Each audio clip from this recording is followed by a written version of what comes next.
দেখুন, আমরা মিডল এজেও দেখছি অনেক রোগী পেশেন্ট রয়েছে যারা মেল ফিমেল যারা কিন্তু অস্টিওআর্থ্রাইটিস থেকে আক্রান্ত রয়েছে।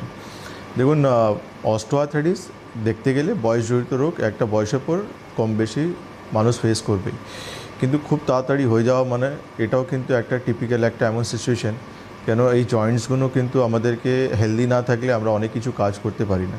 কেন এই জয়েন্টস অনেক আমাদের জন্য মানে ইউজফুল। কেন আমরা হাঁটাচলা করতে গেলে, উঠা বসা করতে গেলে, দৌড়াদৌড়ি করতে গেলে সমস্ত জায়গায় কিন্তু আমাদের এই জয়েন্টসগুলো কিন্তু ভালো থাকতে হবে।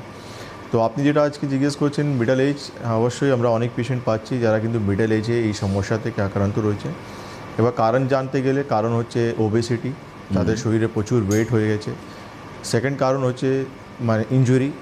কিছু প্লেয়ার রয়েছে, ছেলে মানে কিছু লোক রয়েছে যারা কিন্তু স্পোর্টস, সেখানে কিন্তু স্পোর্টসের জন্য দেখা যায় যে আমাদের নি ইঞ্জুরি বা গাড়ি রাইড করছি আমরা সাইকেল বা বাইক, সেখানে আমরা দেখি অ্যাক্সিডেন্টের জন্য আমাদের নি ইঞ্জুরি হয়ে যায়।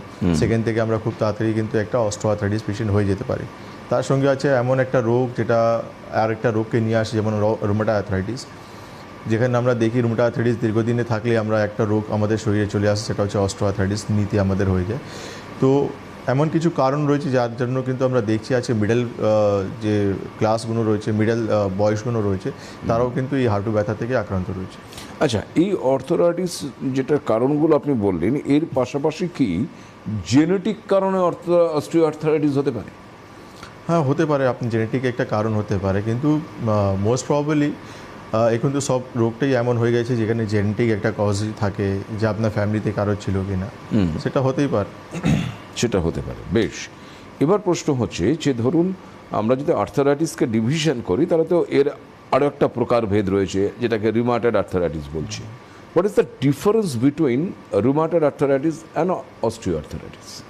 দেখুন, রুমেটয়েড আর্থ্রাইটিস বেসিক্যালি এটা একটা অটোইমিউন ডিজিজ, প্লাস আয়ুর্বেদ যেটা বলছে আমবাত, যেটা আমাদের ইনডাইজেশন থেকে এই রোগটা হয়, আর এই রোগটা আমাদের মাল্টিপল জয়েন্টসে হয়।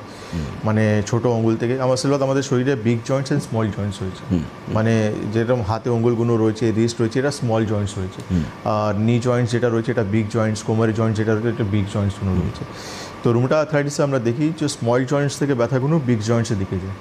আচ্ছা আর অস্টিওআর্থ্রাইটিস থেকে দেখা যায় যে বিগ জয়েন্টস থেকে ব্যথাগুলো স্মল জয়েন্টসের দিকে যায়। আচ্ছা, রিভার্স হচ্ছে। এবার অস্টিওআর্থ্রাইটিস আমরা দেখি একটা মানে বিগ জয়েন্টস এফেক্ট, মানে হাঁটুতে এফেক্ট করলো, বা আমার স্পাইনে হতে পারে, লাম্বারে হতে পারে, আমাদের সার্ভাইকালে হতে পারে।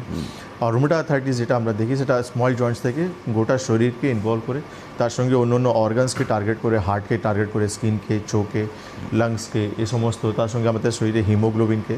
তো আপনি দুটোকে যখন তুলনা করবেন যে দুটো থেকে কোন থেকে সব থেকে টিপিক্যাল, রুমেটয়েড আর্থ্রাইটিস হচ্ছে সব থেকে টিপিক্যাল।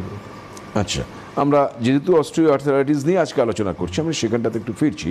আপনি যে কারণগুলো বললেন সেখানে প্রথমত বললেন যে ওবিসিটি, অর্থাৎ অতিরিক্ত মেদ হয়ে যাওয়া। আমার শরীরের যতটা ওজন হওয়া উচিত তার থেকে অতিরিক্ত ওজন যদি আমার হাঁটুকে বহন করতে হয় তাহলে সেই হাঁটু আঘাতপ্রাপ্ত হবে এবং সেতে এই ধরনের সমস্যা হওয়ার সম্ভাবনা রয়েছে। আমি আসছি আলোচনা কিন্তু